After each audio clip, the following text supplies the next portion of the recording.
Reka mbasuze kandi bifurize kugira ibihe byiza nanabaye ikaze mu nkuru y'urukundo rwa CYUSA na NABELA igice cya 7 ubwo Durukana Snap wa NABELA amaze gusaba muganga ko yamufasha akagirira nabi mama wa CYUSA ku buryo amwibagiza burundu. Ubwo CYUSA na Gasana baje gutaha gusa ariko CYUSA atazi yuko hari ibintu bapangiye nyina. Ubwo mwibuke neza yuko twasize kandi NABELA hari ibyo amaze kubona akahita asakuza. Ubwo ibyo yarabonye agasakuza rero byari ibipapuro yarabonye maze ahita bicagagura abita munsi y'igitanda ariko akomeza kurira cyane maze ako kanya mama we ahita aza yirukanga n'igihunga cyishi ndetse kandi Amanda na Mimi nabo baza bahuruye baje kureba icyo umukobwa abaye. Mama wa NABELA ahita amubaza ati NABELA ubaye iki? NABELA arimo kurira cyane ati papa ni umugome kuki atigeze abitubwira na mbere hose. Mama wa NABELA ari kumwe na Mimi ndetse na Amanda bose bari kureba aramubaza ati ibiki se kandi nibiki atatubwiye? NABELA ati ngiye papa ntago nzigera mubabarira kuko ndabizi sinzongera kubaho neza kandi byose ni ukubera we. Nyagasa n'ubwo Mimi ati NABELA wirira mani tubwire. NABELA yarakomeje arira cyane araboroga ubona yuko ababaye cyane abandi ubwo birabacanga maze ako kanya papa NABELA ahita yinjira ari kumwe na CYUSA aramubaza ati ni amahoro se ko mbona urimo kurira ko mbona mwese mwateraniye hano NABELA byagenze gute? Ubwo NABELA yanze kuvuga papa yarakomeza ati byagenze gute sheri? Mama NABELA ati ibintu byose biri kuba hano ni ukubera wowe. Wagira ngo imyaka yashize wisha abantu kuko buri wese uri kumenya ibyawe ari guhita ahungabana. Ahari twabanye nakuzi wa mugabo we ubundi urindi. Papa NABELA ati ese ni gute watinyuka kumbaza uko nguko? Imyaka irenga 22 yose tumaranye ukambaza ngo ndinde? Mama NABELA ati none kuki ibi ngibi byose biri kuba? Byibuza mbwira icyo wakoze kuko twese turi mu gihirahiro. Papa NABELA ati ngiye nta kintu nakoze ahubwo mwese mufite trauma mu mutwe ntazi ubwoko bwayo. NABELA arahaguruka aramubwira ati papa nta kintu koko wakoze? Isa araceceka umukobwa ati nsubiza papa. Papa NABELA atari ko se kunkanga ubundi nta kintu nakoze nyine. NABELA ubwo yararize cyane aranje ati nari mbizi ko rwose utabyemera gusa uri umugome papa, uri umugome n'Imana ntizakubabarira. Ibintu wakoze bizakugaruka kandi nutabwiza ukuri mama bizakugora. Umukobwa ahita agenda. Papa NABELA ubwo atari ku bundi ninde wabantumye ndagira ngo nduhuke mukamura nyihaye ubundi imikino muri kunyina ni bwoko ki?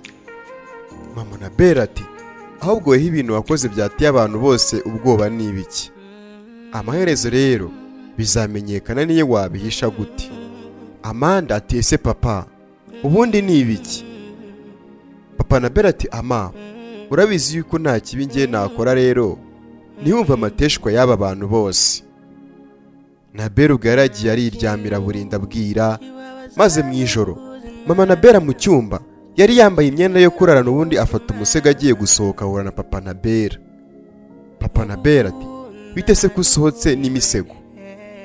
Mama NABELA ati ngiye kurara mu cyumba kindi gasa ngiye ntago nakomeza kurarana n'umuntu rwose ntazi ngo ninde kuko wabona na polisi gushaka ntabizi.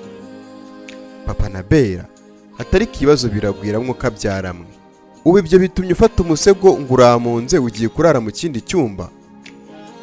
Mama NABELA ati yego nyine. Papa NABELA ati none se mugore mwiza kuzi ko nta wundi mugore ngira urumva ndararana nande ngendara nipfumba sese nk'ingaragu? Mama NABELA ati niba ukeneye ko dukomeza kurarana mbwizo kuri kwihisha inyuma y'ibintu byose biri kubera muri runo rugo cyangwa se ku mwana wanjye kuko rwose kuri NABELA we ntago turaza kubyumva kimwe. Papa NABELA ati ese mada watuje ko inkoni hira igihe niba ari ukuri uzakumenya ariko wikaza ibintu ubusa abana baramutse babonye wifashe ukarara ukwawe nanjye ukwanjye batekereza iki? Mama NABELA ati biguteye isoni se? Ngaho mbwira ibyo wakoze rero. Papa NABELA ati muteteri rero aho kugira ngo ukomeze kumbwira ngo ibyo nakoze kandi nta kintu nakoze nta kibazo ngaho genda. Mama NABELA ati ariko menya hari warisha umuntu. Yahise agenda. papa Nabela ubwo yaricaye maze abona munsi y'igitanda by'ibipapuro Nabela yaciye arikanga ahita abifata arabihisha byose. Ubwo bwarakeye maze mu gitondo mu cyumba cya Nabela yari akiryamye maze CYUSA arinjira. CYUSA ahita yicara amukoraho aramubwira ati babe. Nabela arabyuka aramubwira ati kuri hano ni ibiki CYUSA? CYUSA ati narinje kureba uko umeze kuko kuva ejo ntiwigeze ubyuka, umeze neza? Nabela yitarira aramubwira ati CYUSA mbabarira rwose nta kintu nshaka kuvugana nawe. CYUSA ati kubera iki se, nagukoreye iki?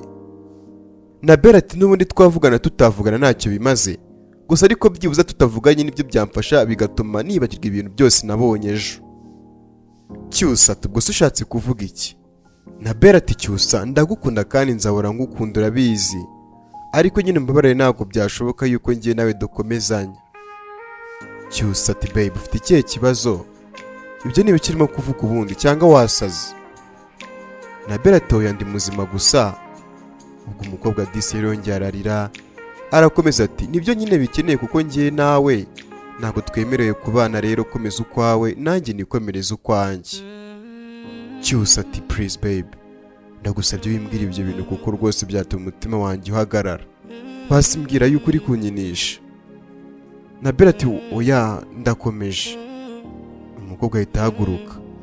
CYUSA aramufata aramubwira ati Nabela basi niba ari ikosa nakoze mbwira ngo usabe imbabazi ariko wishaka kumbabaza. Umusore disi ubwo yarapfukamye aramubwira turabizi yuko kubaho ntagufite byangora, rero mbabarira. Nabela ati oya CYUSA nta kindi narenzaho. CYUSA ati basi se nukubera iki? Nabela ati ntabwo nyigukunde rega. Nyagasani CYUSA ati koko? Nabela ati yego CYUSA ntabwo ngiye ngukunda uzishakira undi. Umukobwa ubwo yahise asohoka gusa ariko nawe arimo kurira cyane.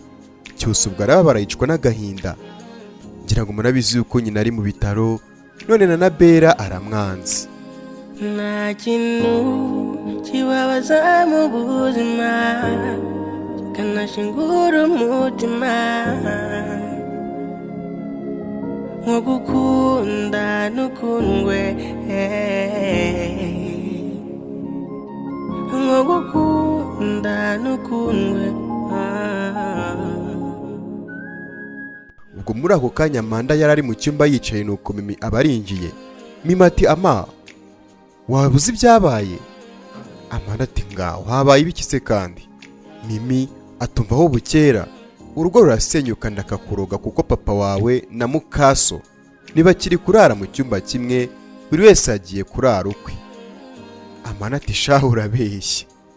Mimi ati nkubeshyera iki? Buri wese yaraye uko ahubwo se ugira ngo ibiri kuba n'ibizatuma ibibazo bikomeza kuba byinshi kurushaho? Ngaho ibibazo ubwo byageze naho batandukana mu cyumba pe.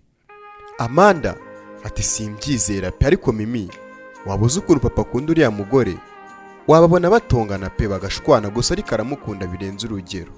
Mimi ati byose ni ibishira rero kuko niba bateye intambwe nk'iyo ngiyo yo kurara ubatandukanye n'ibindi bizaza, ahubwo inama nakugira wowe kora bya bindi bita gufatirana ihene igihe beba, ucunge muri kino gihe bahugiye muri ibyo ngibyo by'amatiku yabo, uzane mama wawe maze urebe ngo harashya agakongoka. Amanda atari kuzika kugatekereza ariko we ahubwo si ikibazo namugeza hano te, urabizi papa ntaba ashaka kumwumva no kumuvuga mu kanwa ntabwo biba byoroshye, noneho kumubona aje hano yabyihanganira koko? Mimi atari ku bundi uzamenya ubwenge ryari, we umva nkubwire si ushaka CYUSA? Amanda ati cyane. Mimi ati we shaka ukuntu wegera CYUSA umuganirize. Ubwo yaramubwiye maze Amanda ati yego ko, maze ndumva bibaye ngiye kurasa inyoni ebyiri nkoresheje ibuye rimwe. Mimi nimbona mama yinjiye muri iyi nzu sinzigera numa yisohokamo. Ubwo muri ako kanya hanze CYUSA yari yicaye wenyine yifitiye agahinda, nuko Amanda abaraje. Amanda ati CYUSA ko wicaye hano wenyine ni amahoro? CYUSA araceceka ntiyavuga. Amanda ati si ubwo wansubije cyangwa ukambwira niba wenda udashaka kumvugisha? CYUSA ati ariko se ama wambabariye koko, ntabwo nkeneye kumva ibyuje rwose kumbwira, rero rwose igendere ndagusabye. Amanda ubwo yahise yicara maze ati none se wabaye iki, ufite ikihe kibazo? CYUSA ati nakubwiye ngo igendere, ntabwo nshaka kuvuga kandi nyine byumve, ntabwo ndi muri mood nziza. Amanda ati none se nyine wabaye iki, erega ntukajye wihererana ikibazo, njyewe cyagiye sinakubwiye. CYUSA ati ama ndeka rwose ibibazo byanjye n'ibyanjye bindekere. Amanda ati oke noneho nta kibazo niba udashaka kumbwira, gusa ariko jya gutembera ndabizi ibibazo byawe biraza gushira sibyo? CYUSA ati nta hantu nshaka kugerega. Amanda ati byishyiremo nyine, washaka ugende kuko uramara igihe kinini mu muhanda, urabona ibintu byinshi biguhindurira mudu kandi ndabizi uragaruka umeze neza sibyo? CYUSA ati oke nta kibazo.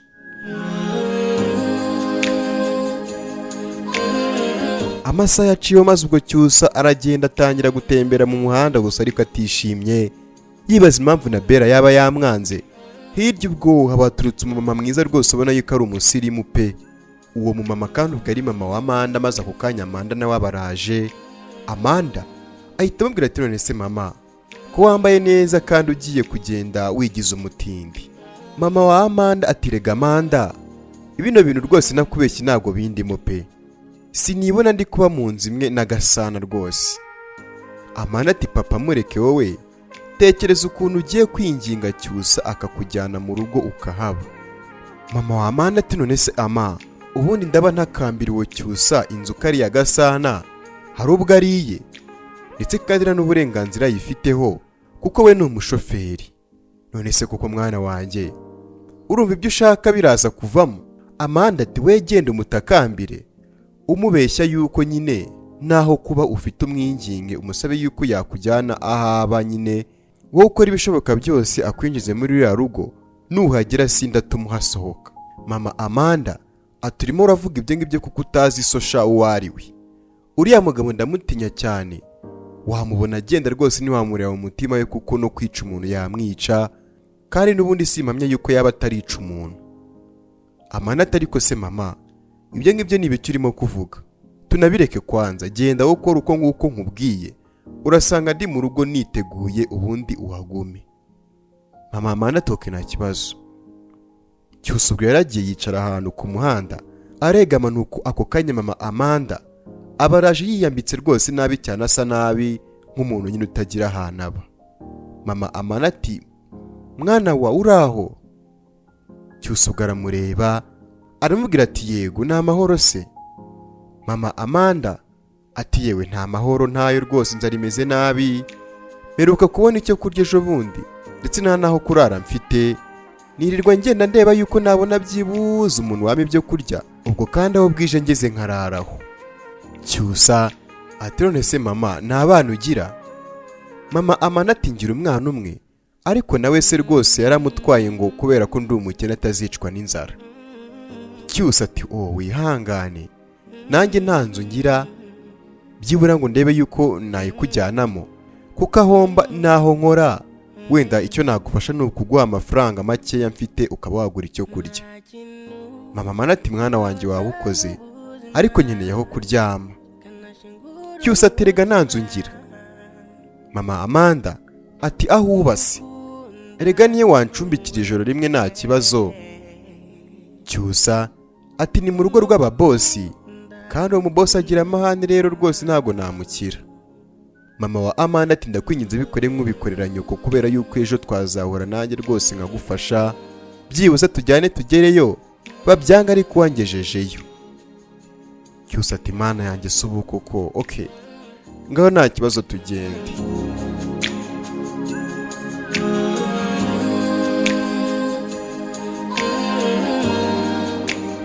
Ubwo baragiye maze bageze mu rugo ku irembo kwa NABELA. Gasana papa NABELA yaricaye ku irembo, nuko abona CYUSA araje, azazanye na mama wa Amanda gusa ariko yifubitse, ibyenda bisa nabi cyane, yubitse n'umutwe. Papa wa NABELA akibona umubyeyi ati icyo ni ikimuzanye wagira ngo ni umupfu uzutse CYUSA. Nyagasani ubwo ntabwo yari yabonye ko ari mama wa Amanda. Ubwo arakomeza abaza CYUSA ati CYUSA ko utari kuvuga se ndi kubaza? CYUSA ati nyine boss uyu mubyeyi afite ibibazo byinshi. Papa NABELA ati hano se ni mu muryango ufasha imbabare?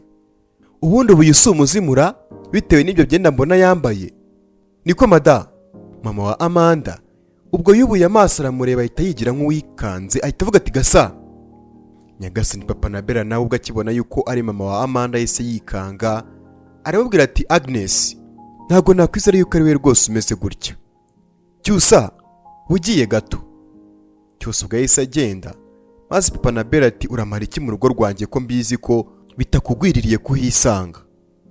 Mama Amanda ati nanjye ndibaza icyo makora kuko niyo nakina gute sinaza gusaba iwawe. Papa Nabela ati rero mwibanga rikomeye cyane nta wundi muntu urakurabukwa genda hato n'umugore wanjye atakubona maze ibibazo bikiyongera genda vuba vuba ugeze vuba. Mama Amanda ati byibuza se waretse nkareba Amanda wanjye ko ntamuherutse.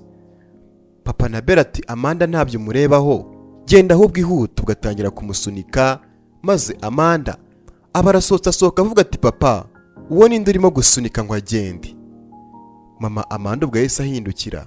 Amanda akimubona ati mama ahita azamuhobera ubona yishimye cyane aramubwira ati mama kuki waje ntumbwire none ukaba wari ugiye kugenda utanansuhuje. Mama Amanda ati ama papa we ntabwo yabishakaga yuko dusuhuzanya. Amanda ati papa ni ukubera iki? Mama mba mukeneye none wari umwirukanye ubundi kuki utabutekereza ku byo nkeneye papa? Ukunda Nabela wenyine kubera ubana na mama we ariko ngiye ntabwo ubu nyitayeho. Papa Nabela ati oya ma urabizi yuko ari we nkunda kurutana Nabela. Amanda ati oya papa urambeshya niyo mpamvu kandi mama atari buze kuva hano noneho ukomeze ukunde Nabela nanjye mama wanjye azajya nkunda. Nyagasani papa Nabela atari kurabizi yuko ibyo bintu bitashoboka ma ntago mama Nabela yabyemera kandi nanjye ubwanjye sinabana n'uyu mugore rwose mu nzimwe. Amanda ati papa wabyanga wabyemera mama ntago avanga. Ako kanya mama Nabela yayisaza ati ese nta Nabela? Amanda ati sinzi aho yagiye. Mama Nabela ati uyu mwana rero rwose sinzi ibye pe. Ako kanya ubwo yahise abona mama Amanda ahita amusuhuza abaza papa Nabela ati sheri uyu muntu se ninde? Papa Nabela ati yarakeneye aho kuba kuko rwose ni umukene ntagira ahantu aba ndetse n'aharara yibera ku muhanda n'icyusa nyine wari umuzanye ariko nyine usaze ndimo ndamuhakanira da. Mama Nabela ati oh n'icyusa umuzanye kuki se umuhakaniye? Nubwo turi benshi hano ariko rwose ntabwo yabura harara ahubwo Amanda namuha ibyo akeneye byose kuko birababaje kubona umubyeyi rwose nk'uyu nguyu usa gutya. Ama genda umwiteho. Ubwo yaragiye. Ubwo Amanda ati papa watinyaga uriya mugore none rwose ndabona nta kibazo abigizeho kuko ntagazi yuko ari mama wanjye. Papa Nabela ati bigume hagati yacu nyine rero nta wundi muntu ugomba kumenya yuko muziranye.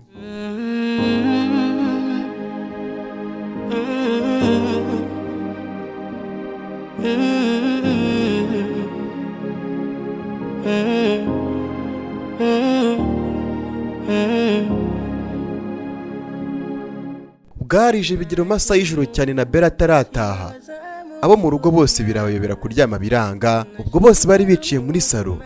Nuko Kaneza wa mu bodyguard wa Nabela ati boss rwose nta hantu namwe ntashakishirije nabajije umwisi n'umugenzi ariko namubuze. Papa Nabela atari ku bundi nkawe koko ayo nguhemba nayiki? Nagwaye amafaranga atagira ingano ngo ujye urinda uriya mwana wanjye aho azajya ajya hose uzajya umukurikira ariko ndebera. Kaneza ati erega nanjye ntago nari mbizi kuko yanyuzeho mubajije hajya yambwira yuko agiye kugura amayinite arayitaza ubwo ndamureka none se ubwo kuko nari nzi yuko afite gahunda yo kugenda nagaruke. Papa Nabela tubuse kuko ndamenya mbariza hehe genda nyine ukomeze umushakisha ahantu hose kuko n'ubundi ntacyo uri gukora hano. Kaneza ati nta kibazo nimenya amakuru mashya ndakubwira. Bodyguard ubwo yahise agenda maze Papa Nabela aricara atangira kwivugira ati ibibazo biragwira rwose iminsi mibi ndimo izarangira ryari koko? Buri munsi haza ikibazo gishyashya neza ngiye kuzasimbura Yeremiya kubera amaganya. Mama Nabela ati ahubwo se nta n'isoni ufite kuba ukicaye ahangaha? Umwana wanjye yagiye kubera wowe ariko nta soni wicaje amabuna abiri ahangaha rwose umugongo uregama urangije wegeka igitwereka aho ngaho ku ntebe nk'aho byose atari we wabiteye. Papa Nabela atari ko se mutete, niba utanyubashye kuko nta nubwo watinya ko hano tutari twenyine, agasuzuguro nk'ako ngako ugakura he? Uzi ko wagira ngo ni wewe muyobozi wa runo rugo? Mama Nabela ati n'ubundi se ko wowe nta kindi kintu ushoboye uretse guteza ibibazo gusa. Mama wa Cyusa ntari mu bitaro kubera wowe, Nabela yarinze aho agenda atari kubera wowe. Noneho ntushobora no kuvuga ibyo wakoze byibura ngo umuntu amenye uko abishyira ku murongo, ahubwo ubura aho ngo wiyemeye gusa wigize umukire wa mbere muri runo Rwanda. Wowe Rujugiro, ubundi wishe abantu bangahe Nyagasani? Papa Nabela ati gute wambaza ikibazo nk'icyo ngicyo? Ubundi ngo ukubite nkwereke njyewe nyawe nibyo ushaka? Mama Nabela ati uko bitande se uko bitande, n'inka naguze igikubitwa nanswe muteteri, utazanabitinyuka di, uzatinye guhangana n'umugore, umuntu azajya avuga ukuri murakare. Ejo mu gitondo cya kare nabona umwana wanjye, nzaruvamo cyangwa wowe uruvemo byibuza umwe muri twebwe yabaho neza. Nyagasani ubwo Mimi atariko nta mpamvu yo gutongana. Mama Nabela ati nawe ntukarebe bitakureba wagakobwa, dore yuko ari aho ngaho muhera mwigira inkungozi. Mimi ataha reka nigendere da. Ubwo ataragenda yahise abona telefone ya Nabela hirya, ahita avuga ati Nabela se yagiye asiga telefone ye? Papa Nabela ati hariyo wabonye se? Mimi ati ngiriya ku meza. Ubwo aragiye arayifata asanga munsi harimo agapapuro arakareba, maze ahita babwira ati menya kano gapapuro ari ako yazize yanditse, reka nze nk'abasomere. Ubwo Mimi yatangiye kubasomera. Umukobwa yabandikiye basezera babwira yuko ataza aho agiye, gusa ariko atazagaruka mu rugo rwabo kubera papa we. Bose barumirwa gusa ariko niyavuga icyo yabonye papa we yakoze. Mama Nabela ati gasa uri umugome sinzakubabarira, umwana wanjye utumye mbora nutamukurikira aho agiye, uzamenye yuko. Papa Nabela ati ariko ubundi ibi bintu kuki uri kubyizera?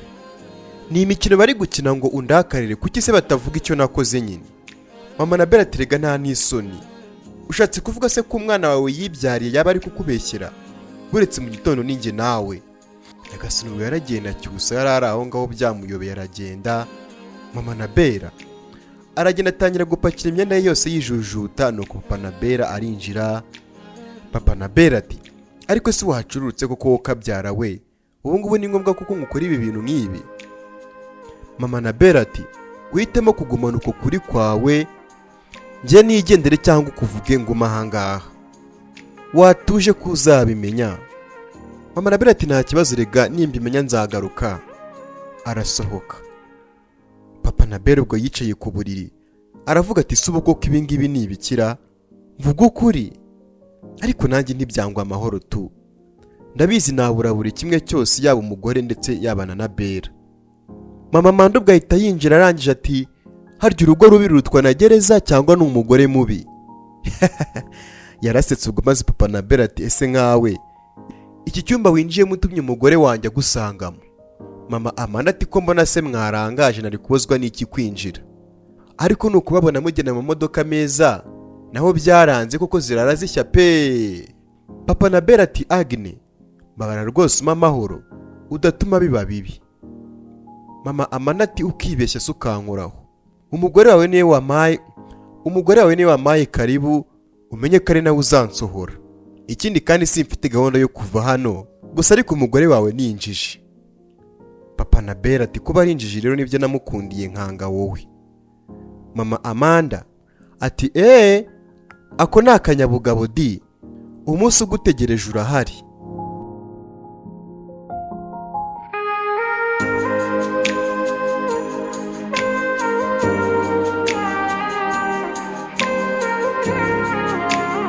Bwakeye Mama Nabela yicaye muri salo wenyine, abandi bakiryamye, nuko ku muryango barakomanga cyane, afunguye asanga ni Joshua. Mama Nabela ati we bite ko tuzindukiye?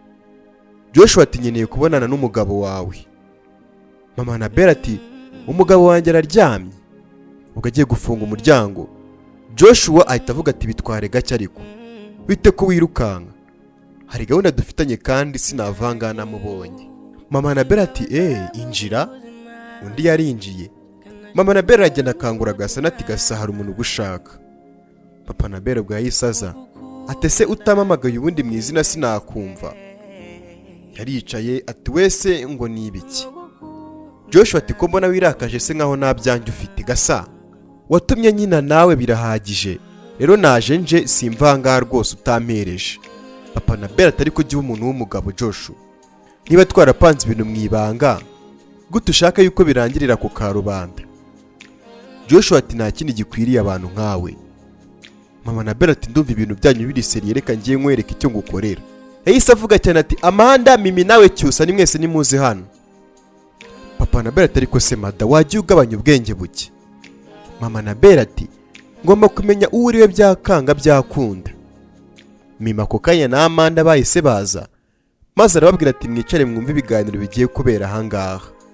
Ati Joshua ratavuga ikibazo cyawe. Cyusa ubwo yahise azazanye na Amanda maze Mama Nabela arababwira ati namwe nimwicare ngo nta kibazo.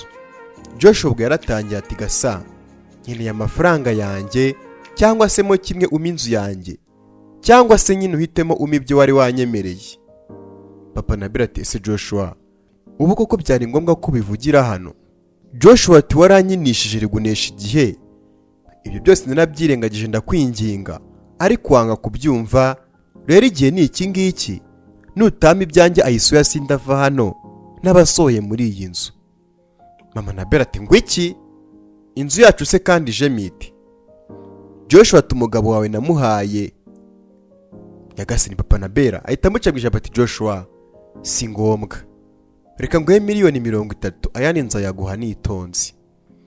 Joshua ati ngiye nagiye mfite kandi nanjye nguha sinaguhaye salo ngo ejo nguhe icyumba ngo ejo bundi nguhe douche na toilette naguhaye inzu yose kandi bumbiye hamwe. Mama Nabela ati ariko sinumva inzu muri kuvuga ari bwoko ki. Joshua ati namuhaye inzu ya miliyoni zirenga 50 none ayitanzemo ingwate muri banke ngo kubera inguzanyo yafashe. Mama Nabela ati inguzanyo bwoko ki se kandi singira ngo muri banke baguha inguzanyo n'uwo mubana yasinye. Joshua ati erega Gasana ni Gasana ntago ari umugabo wese ubonetse waha amategeko nk'ay'abandi.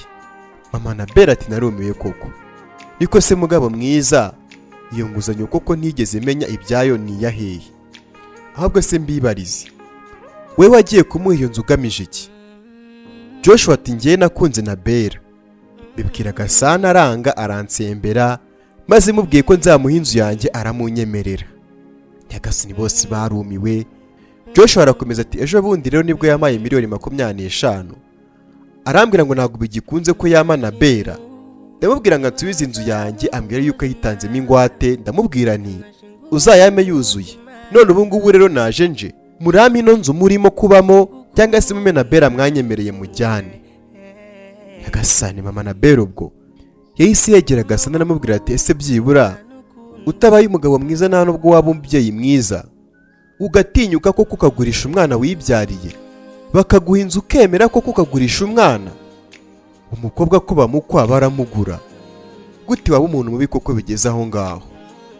Nibwiraga yuko nakwibeshyeho gake gusa ariko menya narakwibeshyeho cyane wa mugabo we. Hejuru yo kubana nawe utambwiye yuko ufite Amanda nkabyihanganira wongeyeho no gushaka guhindura umwana wanjye igicuruzwa. Umwana w'ikinege koko nabyaye yamvunnye. Ese koko uri umupapa nyabaki. Papa Nabela ati mada ndambiwe amagambo mabi yawe rwose uri kumwe aravanze n'ibitutsi byawe niba narabikoze naramaze. Nyagasani ubwo Mama Nabela yararakaye ahita mukubita urushyi rwiza rwose rwo ku matama.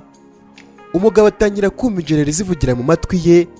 Ubwo ako kanya agiye kumwishyura nawe Cyusa ahita amufata namubwira ati oya uzabigeragereze ku bandi gusa ariko mabukwe wanjye we wapi ntiwabikora. Papa Nabela ubwo yahise aba nk'uwikanze. Mama Nabela ati ntuzabigerageze na rimwe Gasa kandi nkeneye kumenya impamvu wabikoze. Ni ugukunda amafaranga cyangwa nuko udakunda umwana wacu. Papa Nabela ati nuko ntamukunda. Ubwo bose barikanze ahita avuga ati ubimenye rwose nkunda wowe nashatse gusa umwana nkunda na Amanda Nabela simukunda nubwo nzigera mukunda. Nyagasani Mama Nabela ati ngwiki ariko wasaza hari wa mugabo we. Nabela n'umwana wanjye nawe niba unkunda kuki udakunda umwana twabyaranye? Papa Nabela ati Muteteri rero nyihanganire, gusa njye sinkunda Nabela, niyo mpamvu no kumugurisha namugurisha kuko ntacyo naba mpombye. Bose ubwo barumiwe na Joshua arumirwa, Amanda na Mimi nabo barumirwa, mama wa Amanda nawe arumirwa, mama Nabela nawe biramurenga arumirwa. Ari nako kandi nanjye nyiri kubabwira mise numirwa, ndakeka namwe mwise mwumirwa, ndetse kandi n'uzumva ino nkuru wese azumirwa. Ubwo mama Nabela nk'umubyeyi yaraturitse ararira, maze ubwo kandi igice cya 7 nacyo kirangirira ahangaha. Nkubaza ni ese koko mu by'ukuri uratekereza bigiye kugenda gute? Andika igitekerezo cyawe muri comment tubwire uko ubyumva ndetse kandi no kumva bizagenda. Njye nitwa Alpha Sam, reka dusubire mu 8. My name is Alpha Sam, make sure subscribe. I love you guys.